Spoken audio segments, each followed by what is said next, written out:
മട്ടന്നൂരിൽ 14കാരൻ ഓടിച്ച കാറ് കനാലിലേക്ക് മറിഞ്ഞ അപകടം. മട്ടന്നൂർ തെളുപ്പ് കനാലിലേക്ക് കാർ നിയന്ത്രണം വിട്ട് മറിയുകയായിരുന്നു. കാറിൽ ഉണ്ടായിരുന്നതും പ്രായപൂർത്തിയാകാത്ത വിദ്യാർത്ഥികൾ. പരിക്കേറ്റ വിദ്യാർത്ഥികളെ കണ്ണൂർ AKG ആശുപത്രിയിൽ പ്രവേശിപ്പിച്ചു.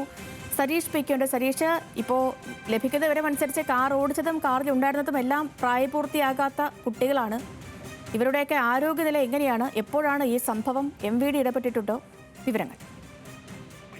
ഇന്ന് വൈകിട്ട് 3 മണിയോടെയാണ് ഈ സംഭവം ഉണ്ടാവുന്നത്. ഇവരുടെ വീടിന് സമീപത്ത് തന്നെ 4 പേരാണ് ഈ വാഹനത്തിലുണ്ടായിരുന്നത്. ഈ 4 പേരും വിദ്യാർത്ഥികളാണ്. 14 വയസ്സുള്ള കുട്ടിയാണ് ഈ വാഹനം അല്ലെങ്കിൽ ഈ കാർ ഡ്രൈവ് ചെയ്തത്.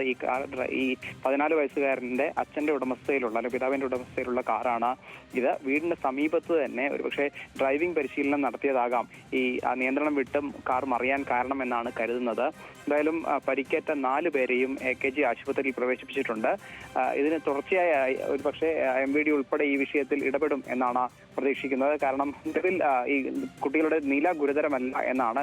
ഈ സാധാരണഗതിയിൽ അച്ഛൻ്റെ കീഴിൽ, അതായത് ഈ 14 വയസ്സുകാരൻ്റെ പിതാവിൻ്റെ കീഴിൽ തന്നെ ഡ്രൈവിംഗ് പരിശീലനം ഇടയ്ക്ക് നടത്താറുണ്ട്. ഒരുപക്ഷെ അച്ഛൻ ഇല്ലാത്ത സമയത്ത് ഈ കാറ് സുഹൃത്തുക്കളുമായി ഒപ്പം എടുത്ത് പുറത്തേക്ക് ഇറങ്ങിയതാകാം എന്നാണ് പോലീസും കരുതുന്നത്. എന്തായാലും കുട്ടികളുടെ ആരോഗ്യസ്ഥിതി ഇപ്പോൾ ഗുരുതരമല്ല എന്നാണ് ആശുപത്രി അധികൃതർ അറിയിച്ചിരിക്കുന്നത്. ഒരുപക്ഷെ ഇതിന് ശേഷമായിരിക്കും ഇവരുടെ മൊഴിയെടുപ്പും ഒപ്പം തന്നെ MVD യുമായി ബന്ധപ്പെട്ട കൂടുതൽ നടപടികളിലേക്കും കടക്കുക.